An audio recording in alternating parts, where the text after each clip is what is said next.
我给人卜卦，被一书生缠上了，非得跟我回家。小书生看着文弱，做饭洗衣样样在行，村里人都笑我养了个小娇夫。后来我才知道，他确实是小娇夫，9条尾巴那种。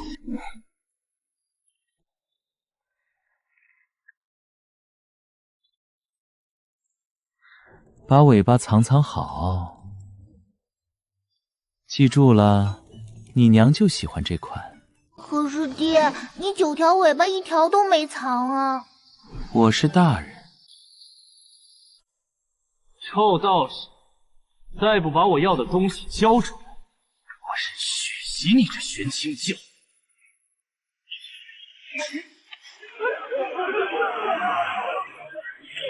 师傅不在了，你也别赖着了，下山去吧，别给玄清教丢人。我当即在山下最热闹的街市摆了一个摊算卦。父母双亡后，我被师父收容，从小便对天命之道极有天赋，挣点碎银糊口足矣。道长，敢问在下何时能中举？这双桃花眼，好生眼熟。道长，可是想起故人？我的哪里有什么故人？奇怪，竟什么也算不到。再补一次。咦，有了！明年此时，公子便可一试。多谢道长。先生，在下囊中羞涩，可否以身抵战？不必了。同是天涯沦落人，看样子又是一个无家可归的。罢了。当晚我正准备如往日一般就着冷馒头果腹，只见书生望着我发呆，我以为是他嫌弃馒头难以入腹。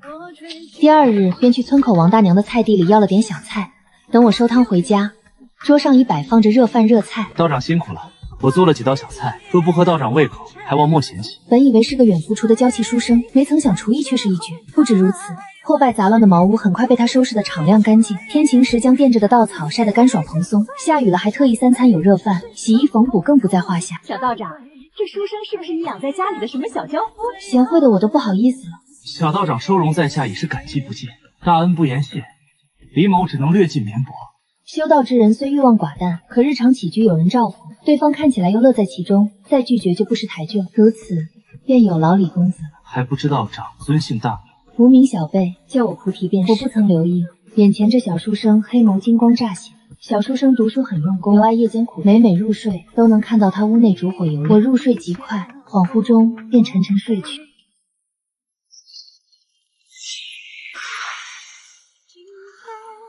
终于找到你，就结界护心。菩提本无心，唯有动情，才能破了这层保护道心的结界。原来如此，真是用心良苦啊！多谢，好吃。真香。道长今日没发现我有什么异常吗？异常？完好无缺啊。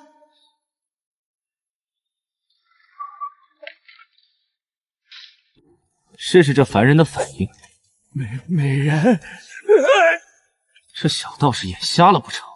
竟对他们狐族引以为傲的皮弦无感。道长救命！道长，我屋内有蛇，可否借住一宿？一时之间，仿佛我才是那画本里的书生。虽然从小在道观长大，男女之间并无太多差别。李公子，古人云自然无妨，但同寝一室，怕是有损公子清誉。羞惭，告辞。想必是真的害怕，看着那瘦削孤零的背影，我竟有种想把人叫住的冲动。我躺回榻上，头一次辗转反侧，难以入睡。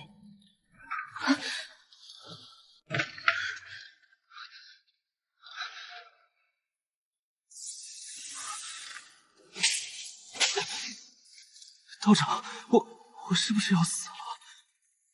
发现的及时，还不算麻烦。许别动，我替你把蛇毒吸出来。我一心救人，没有他念，只想赶紧把毒血吸尽。奇怪，还是毒发了吗？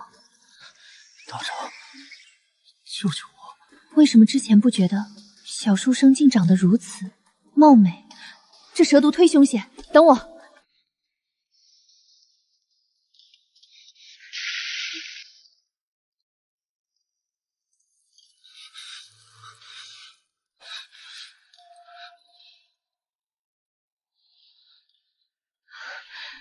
李公子，你现下感觉如何？冷。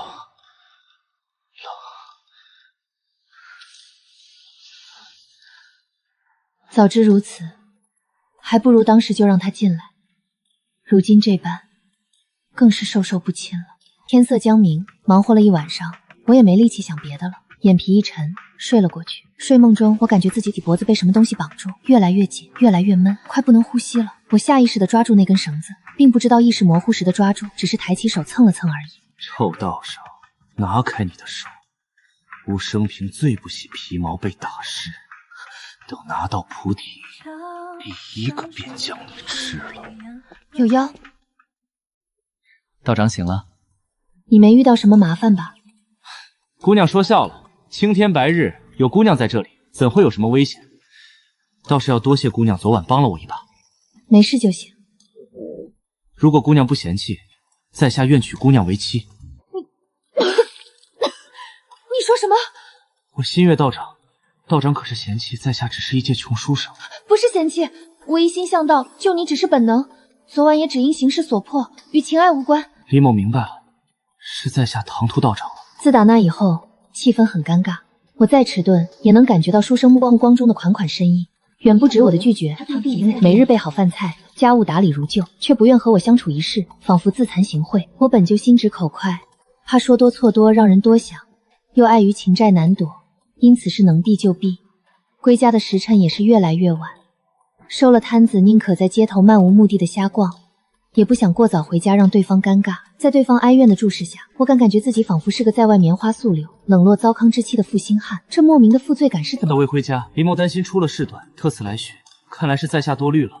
我不是生平头一次，心里有些酸酸的怪异之感。我意识到书生这次是真生气了。我和他说话虽有回应，但言辞态度分客气疏敛。天色已晚，我先休息了。门在我面前合，留我一抓心挠。我躺在床上毫无睡意，无言叹气。再这么下去，我引以为傲的好眠要一去不复返了。不行，明天一定要跟他解释清楚。迷迷糊糊间，听到了书生的声音，另外一个与之争吵的声音也很耳熟，听着像是师兄。哟，终于舍得出来了。哼，好大的阵仗，师兄别来无恙啊！不知大驾光临有何要事？我听说东市最近有一道士打着玄清经教的名头招摇撞骗，果然是师妹你。招摇撞骗？师兄这么说，不会是嫉妒我的天资吧？你一个女人跟陌生男子同居一室，置我们玄清教的名声于何地？当真是伤风败俗。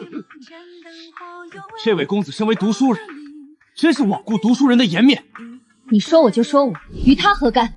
哼，那我今天就带师傅清理门户，教训教训你这个。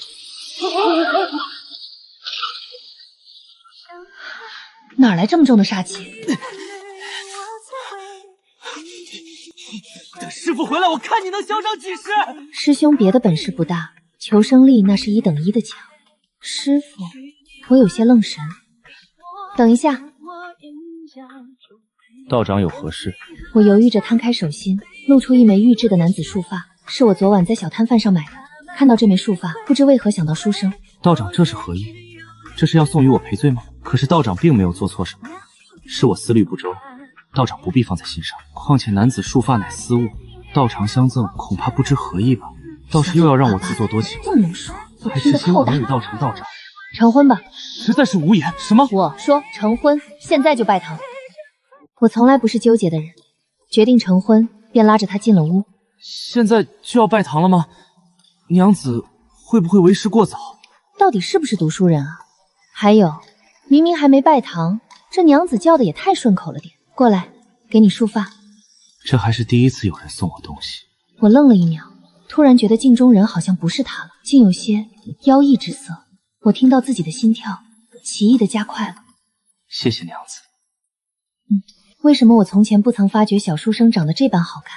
我掩饰的擦了擦发烫的脸颊，当真是鬼迷心窍了。我的父母早已逝过，我也是无父无母。如此，我们倒真像是天造地设了。娘子真这么觉得？那种古怪的感觉又来了。这书生到底来者何人？嗯， 。 。 。 。 。 。 。 。 。 。 。 。 。 。 。 。 。 。 。 。 。。 。 。 。 。 。 。 。 。 。 。 。 。 。 。 嗯。 。 。 嗯。 嗯。 嗯。 嗯。 嗯。 嗯。 嗯。 嗯。 嗯。 嗯。 嗯。 嗯。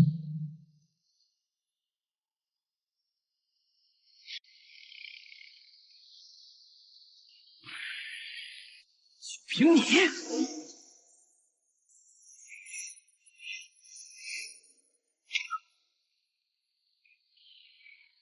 靓丽，背脊一阵发寒，眼前这人，不，这妖，哪里还有那小书生半分文弱温和的模样？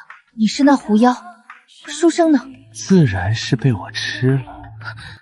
骗人！我攥紧手心，他发间分明还带着我送的玉冠。原来这些时日，我一直被这狐妖蛊惑，我的书生并不存在。敢觊觎我的东西，找死！不要脸的臭狐狸！谁不知道进了菩提子能修为大补？什么时候就成你的了？菩提子，我看向妖狐，这就是他的目的。来夺便是，夺不走就是我。哈哈，臭狐狸，我们虎族的爪毒可不是吃素的。我看向那狐妖，这才发现那身红袍上遍布血痕，只是颜色相近，乍看并不分明。他轻敌了，此时身上负伤又负毒，自然是需要进补。为何不夺？你伤不了我。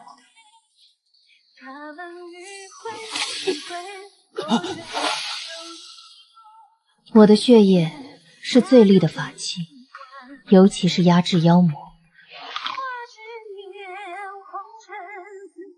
我心下叹息，我把他抱在怀里。刚还威风凛的9尾，如今只剩下1尾蔫蔫的垂着，绒毛蹭着我的手臂，剩下8尾早已止不住形态消失的痕迹。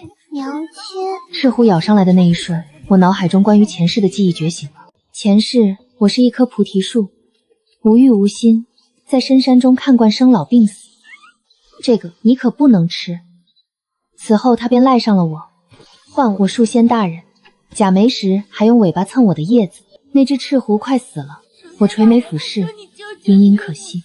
我知道狐族经历了一场恶战，种族生灵间的生死争斗，数百年来层出不穷。菩提有再生复苏的神力，可万物皆有命数，我不能贸然插手。我用神力感知到他被杀死母亲的狼群包围，疯了一般冲上去，被咬得鲜血淋漓。那双漂亮的眼睛也染上了血污，失焦地望着头顶的树叶。明明撑过这个春天就能化形了啊！母亲，再睁眼看看我吧。都怪我太动了凡尘之心，干扰世间因果，要快点强大起来。我失去神力，投身肉胎，又因体内的菩提子遭妖魔觊觎，前世那一瞬的悲悯，反倒促就他生出妖魔的执念。当年的小赤狐长成了凶厉的9尾大妖，果然早就醒了。你给我喂了什么？毒药。树仙大人既要我死，又何必救我？虚伪至极！你可知自己救下的是个吃人心肝的妖魔？我早已不是什么树仙大人，你已经被我的血制住，无法再作恶。待我挣脱，定要将那尸山骸骨落在了你眼前！哈！你能制住我一时，还能制住我一世。那便一世。此言一出，狂暴的赤狐竟奇遇的安静下来，一双灼灼金瞳死死盯着我，直盯得人不自在。你给我做的都是什么东西？难吃至极，猪都不吃。我就这手艺，不吃便饿着。再说你不是早就能化形了？我一个阶下囚，凭什么给你做饭？狐狸会有这么好心？娘子，我们还没拜堂呢。他不知道菩提自有分寸，且受我限制，他每日化形的时间也有限。谁许你碰的？这本来就是我的，这条尾巴还是我续上的呢。没想到树仙大人这么不知廉耻。树仙大人，我想吃人。不行。树仙大人，就不能为我破戒吗？狐狸精，还是只顶级狐狸精。可惜我老僧入定不为所动，把狐狸精气得牙痒痒痒。破戒也不是第一次了，生了执念的，或许从来不止这狐狸。我就这样困着赤灵，不知不觉入了春，受制于人，他自是不会善罢甘休。妖力虽受限，但拔拔路过老头的胡子，偷吃邻居家的母鸡，故意惹孩童啼哭，还是不在话下。怒气瞬间被融化，一堆毛茸茸围上来，让人神识不清。可是刚把一个小团子抱起来，怀里就空了，一根狐狸毛悠悠落在手心。谁准你抱他了？这狐狸又吃醋了，连自己的毛都粗。还以为我家贤惠的小书生连孩子都能生了呢。你心里挂念的到底是那个病弱人类，还是我？哄不好的这么那个小赤离人的气色会吧？再变几只小狐狸给我看看吗？不仅冷淡，我怎么央着他？这些时日赤离变得异常懒怠，有时晚归回来，狐狸仍在睡，不由得疑心狐狸是不是病了？难道是妖力虚弱导致？他毕竟是妖，一直被拒着，无法修炼进步，难保不衰退。菩提，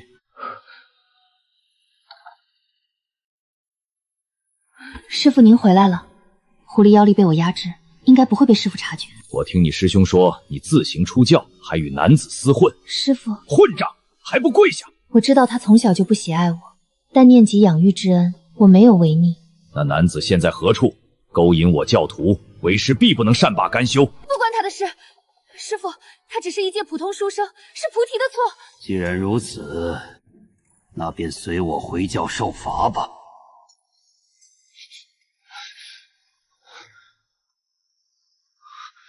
大概是习惯了他陪伴在旁，身下尾巴处一股一股的，似乎有什么东西要冒出来。这小道士竟然不在，恼怒之余有些委屈。罢了，这副狼狈之极小狐狸，他也不死生人被他窥见。狐族雄性自然不可能产子，可他是妖，可以用灵力。春季懒怠，便是因灵力消耗过多。如今积攒的灵力汇于尾巴处，隐隐可见小团子的身形。你娘续了我一条尾巴，我还她便是。见了你，她必定欢喜。不过她最喜爱的自然不是你，切勿恃宠而骄。为此，她特意将小团子皮毛化作雪白，与自己一起赤死分开。这点心思，她是不可能告诉菩提的。菩提说要陪我一世那里够，她枉自己是最贪婪的妖。管他是术士现世人，她要的是永生永世。只要她陪在我身边，她愿意。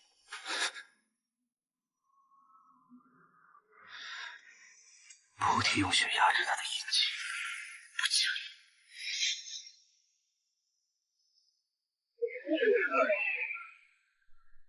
我愕然看着贯穿心口的刀刃，锐痛后知后觉，麻痹了神经。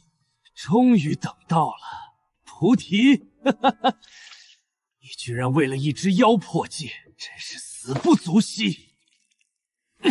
不过为师还要感谢你，若不是你愚蠢至此，要真当那一辈子无心无偶的菩提，为师不知要等到什么时候才能修炼成仙。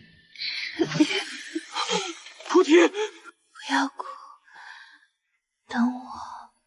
不要死。那一夜，无数生灵见证了九尾狐妖入魔。妖类入魔不易，纵然妖力大涨，但也意味着彻底失去心智，沦为只知肆虐残杀的兵器。从此不封魔不成祸，玄清教上下皆覆灭于狐妖之手。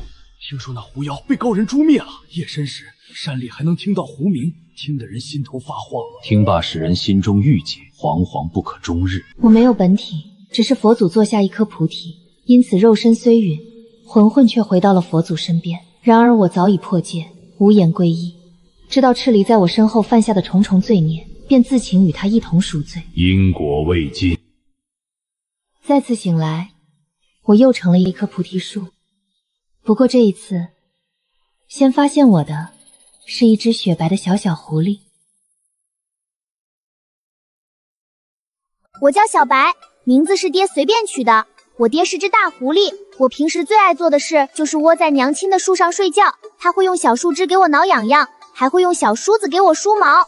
可是爹每次都会趁娘不注意把我从树上赶走，还偷走我的小梳子，说是他的。爹坏，娘好，最喜欢娘。可是爹说娘亲最喜欢的是他。他最喜欢我。我去问娘，娘说最喜欢的当然是我啦，还让我不要告诉爹。嘿嘿，娘说爹也很爱我。当年我有条尾巴的短了一截，是不是很丑？娘笑了，低头亲了亲那条尾巴，我看到爹的耳朵都红了。爹骗人，娘明明很喜欢我的尾巴，他每次一露出尾巴，娘都会抱着睡觉。他早就是成年狐了，还要娘抱着他睡，羞羞。今天就写到这里吧，我要去找娘梳毛啦。我跟小白，谁是你最爱的狐？又来了，喝的明明是酒，上头的怎么是酸劲儿？喝多了，每每看到小白，就想起夫君当日的辛苦，我自然忍不住疼爱。他是我疼爱的小狐，你是我相守的夫君。我忍不住凑近，佯装不知他是身后一截狐尾悄悄捂住了小团子的眼睛。菩提在月光下悄然开花，在人间寓意白头偕老。